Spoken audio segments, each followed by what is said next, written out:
¿Qué tal? Vamos a continuar con la segunda parte de la demostración. Tenemos que probar que delta se va a menos infinito, decrece a menos infinito de forma monótona a partir de su intersección a partir de su raíz que tiene y asterisco. Entonces, vamos a restringir nuestra atención a valores de P en B+,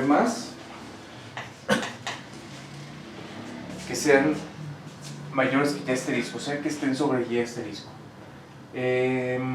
Aquí en rojo estoy dibujando la órbita cerrada que pasa por nuestro único punto fijo del mapa de Poincaré, que es Y0. ¿Sí? Ajá.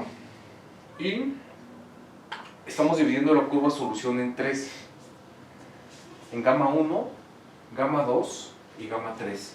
Gamma 1 consiste, esto es G+, ¿sí? Gamma 1 consiste de la intersección de la curva solución con B+ a G+. Esto es gamma 1. Gamma 2 consiste de la intersección de la curva solución con G+ a su intersección con el eje X, ¿sí? Y abajo, que va del eje X a la intersección con B- de la curva gamma 3. Ajá. Ok. Y bueno, estas están definidas para X entre 0 y 1. Para X entre 0 y 1. ¿No? Esto es el 1. Sí. Sí.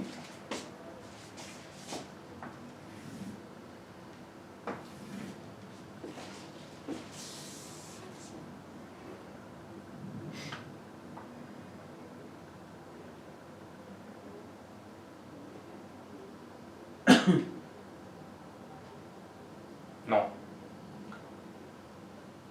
Las curvas gamma 1 y gamma 3 están definidas para X entre 0 y 1. Esto no es cierto. Gamma 1 y gamma 3 definidas para X entre 0 y 1. ¿Sí? Entonces, ¿quién es gamma 3? Aquí es el 1. Perdón.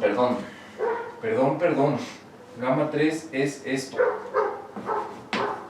De aquí a acá es gamma 3. ¿Sí? Hasta aquí es gamma 1, este pedacito. Entonces, estoy recortando lo que había dicho originalmente de gamma 3 y estoy alargando a gamma 2.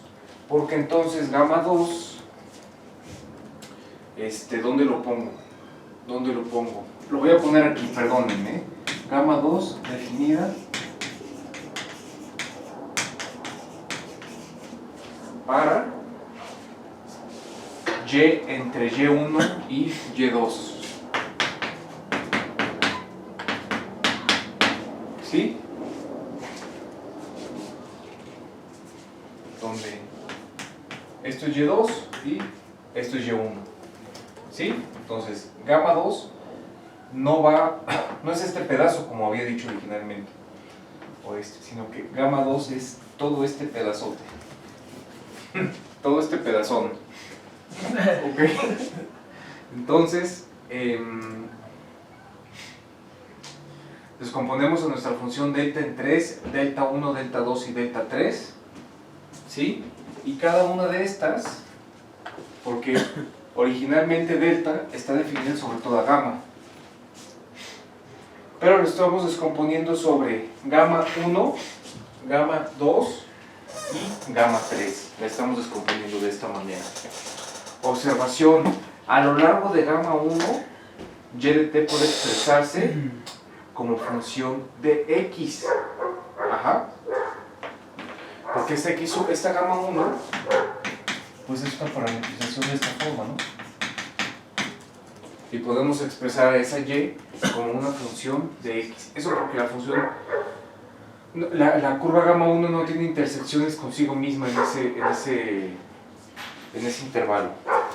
Por lo tanto, delta 1 de p, que es la integral de 0 a 1 de x2 1 menos x al cuadrado sobre dx dt por dx. Eso es integral de 0 a 1 x al cuadrado, 1 menos x al cuadrado. En el denominador no puedo campo vectorial de Van der Pol. ¿Cuál es la primer componente del campo vectorial de Van der Pol? Es y menos f de x, donde f de x es precisamente x al cubo menos x. ¿Ok?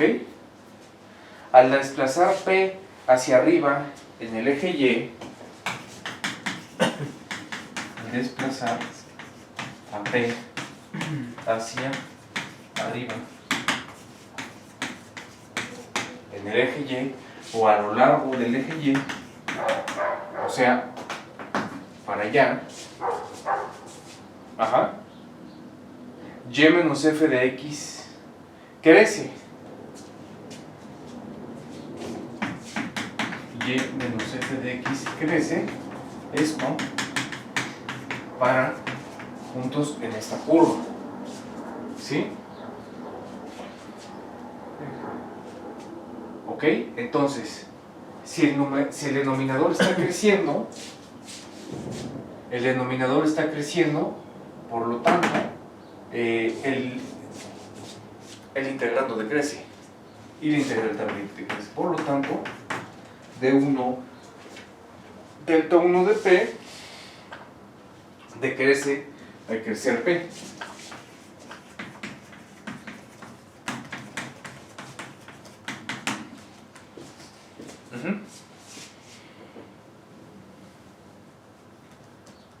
Similarmente,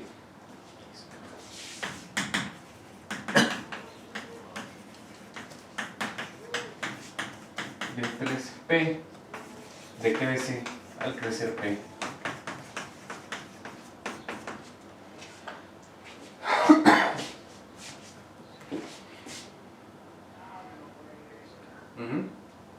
Y eso porque está creciendo el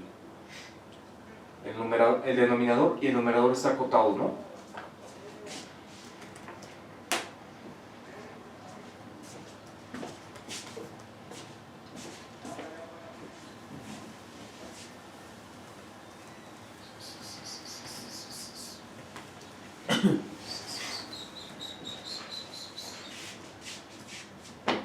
¿Qué pasa en gamma 2? En gamma 2, x de t puede verse como función de y.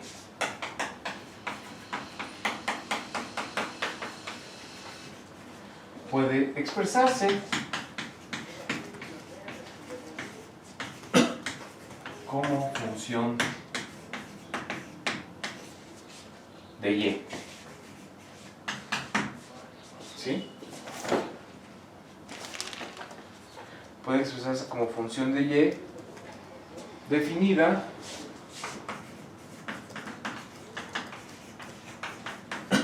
para y en este intervalo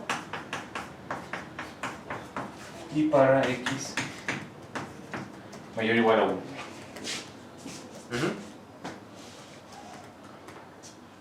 De acuerdo a la segunda componente del campo vectorial de Van der Pol, ¿cuánto es la derivada de y con respecto de t? Es menos x. ¿Sí? Entonces,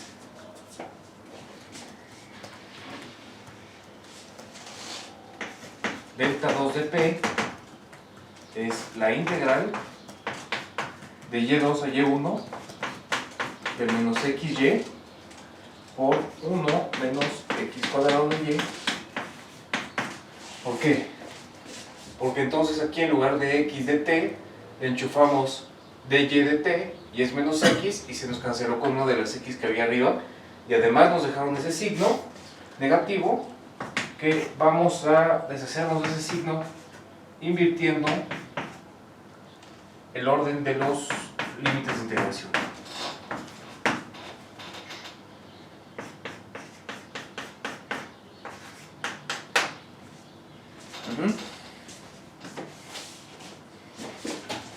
Por lo tanto, delta de t delta 2 de P es negativo. ¿Sí?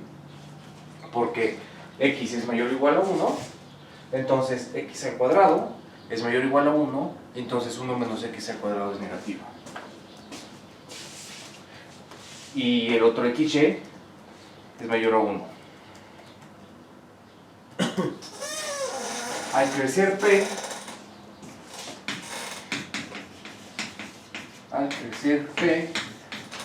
el dominio de integración.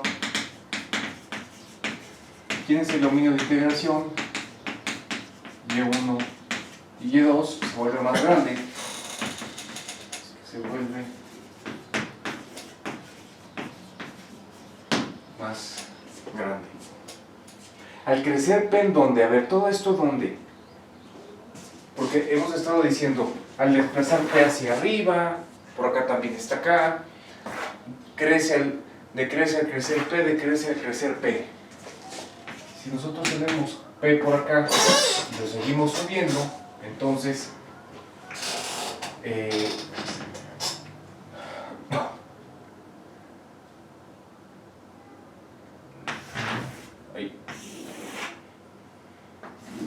creció este dominio de integración, ¿no? Ahora, este es el nuevo Y2, por acá tenemos el nuevo Y1. ¿Sí? Entonces, al crecer P, el dominio de integración Y1 y Y2 se vuelve más grande, claramente. ¿Sí? Y otra cosa, como la función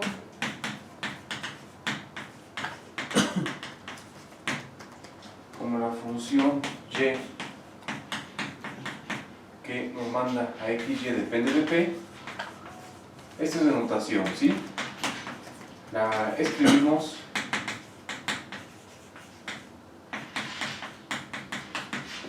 xp de y.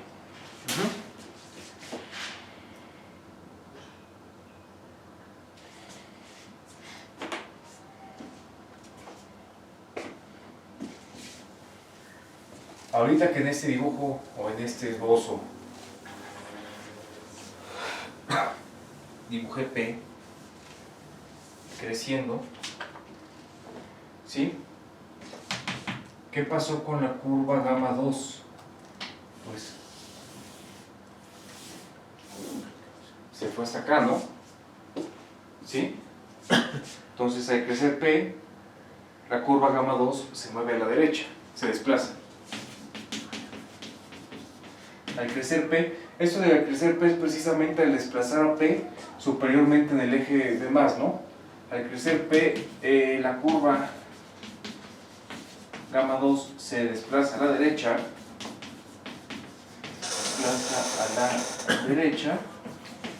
¿sí? Nuestra curva gamma 2 era esta, subimos a P, esta es nuestra curva gamma 2, se desplazó a la derecha, ¿sí? Se desplaza a la derecha, por lo que xp de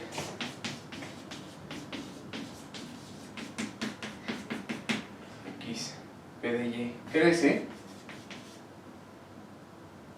y xp de y por 1 menos x cuadrada p de y, ya lo borré, decrece.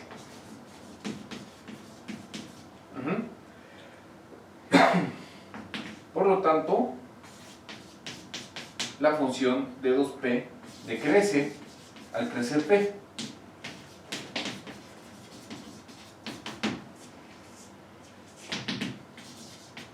El límite cuando p tiende a infinito, o sea el límite cuando mandamos este p hacia arriba a infinito de delta 2p es menos infinito.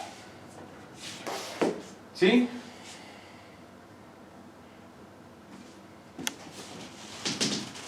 Por lo tanto, lo mismo sucede para la delta. Se va a menos infinito cuando p crece sin ninguna cota.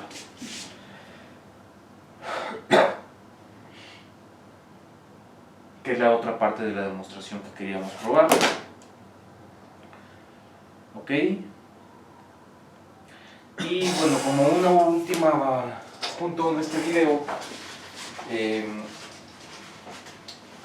quiero ver una bifurcación de Hopf. ¿Sí? Una bifurcación de Hopf.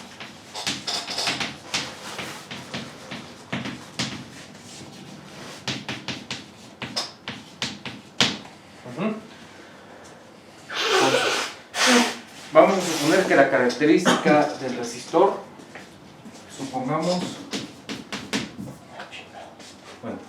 supongamos que característica del resistor depende de un parámetro. Característica del resistor depende de un parámetro.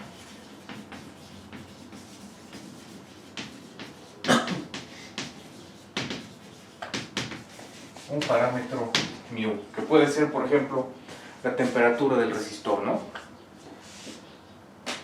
Entonces, ¿cómo queda descrito el comportamiento del circuito de x de t igual a y menos f mu de x, y de y de t sigue siendo el menos x? Déjenme borrar el lado izquierdo. Ajá.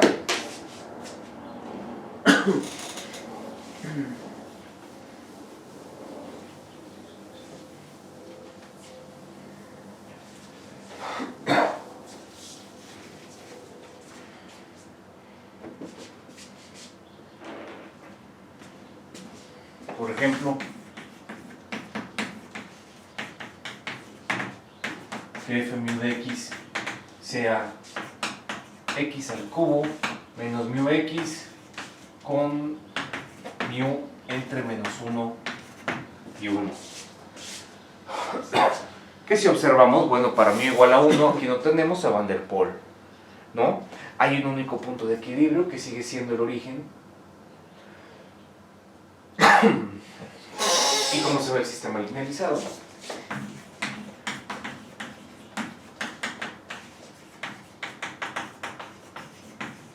El sistema linealizado Y',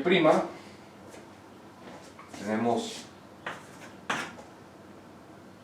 1, esto derivado con respecto de x, y valor de 0. Sistema linealizado alrededor del 0, alrededor del único punto de equilibrio que es el origen. Tenemos menos mu, menos 1 y 0. Y y. Los valores propios de esta linealización son, dependen de mu, lambda 1 y lambda 2 dependen de mu más menos mu cuadrado menos 4 sobre 2. Entonces, hay un sumidero espiral y hay una fuente espiral. Entonces, bueno,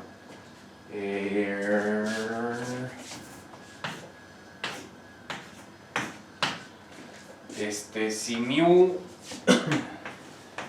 es mayor o igual a menos 1, pero menor o estricto que 0, hay sumidero espiral. Eso quiere decir que el origen es asintóticamente estable, y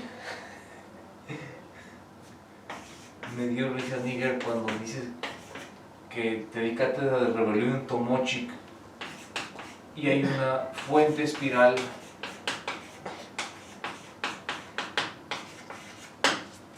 para mí positivo menor o igual a 1.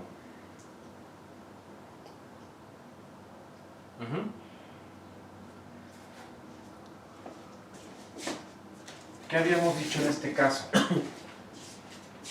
Para mu entre menos 1 y 0,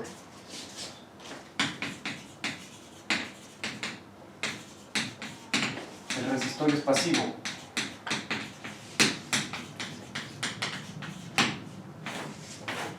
Su característica, o sea, la gráfica de f de mu, ajá, está en el primer y tercer cuadrante.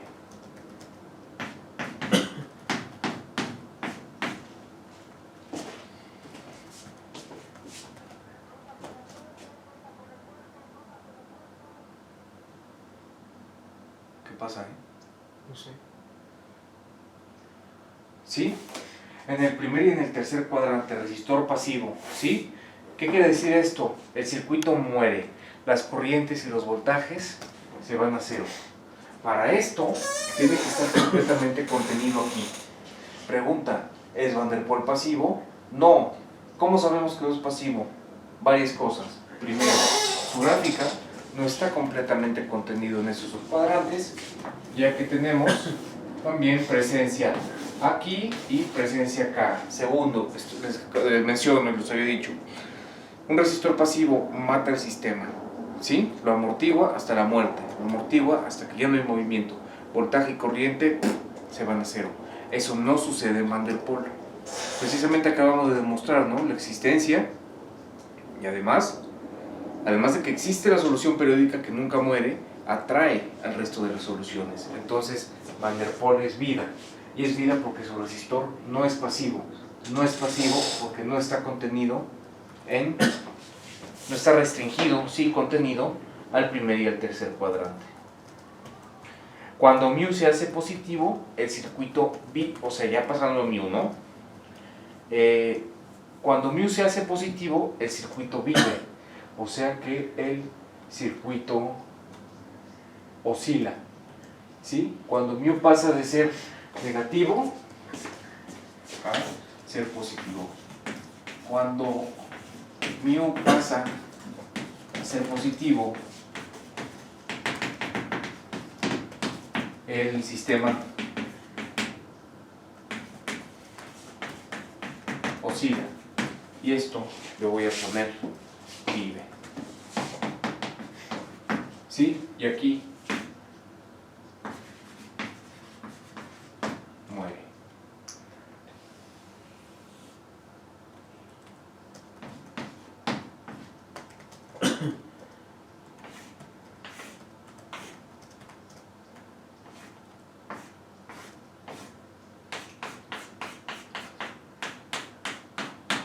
La toma del circuito.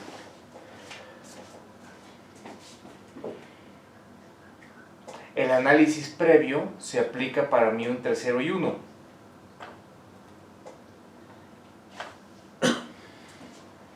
Continuando sobre esta línea de análisis previo, ¿qué quiero decir con el análisis previo? El análisis previo realizado para mu igual a 1.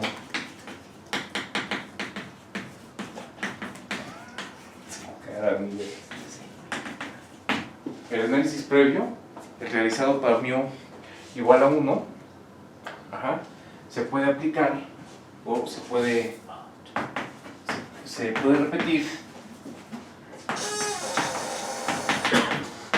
para mu entre 0 y 1. Nosotros ya lo hicimos para mu igual a 1, ¿no?, que es Van der Pol. ¿Ok? Entonces, hay el nacimiento de una única solución periódica. Nacimiento de una única solución periódica, gamma mu, al pasar mu por el 0. Y esto es un ejemplo de una bifurcación de Hopf, ya que entonces tenemos,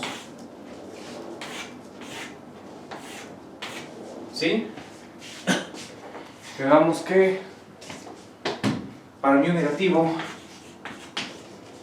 para mu igual a 0 y para mu positivo.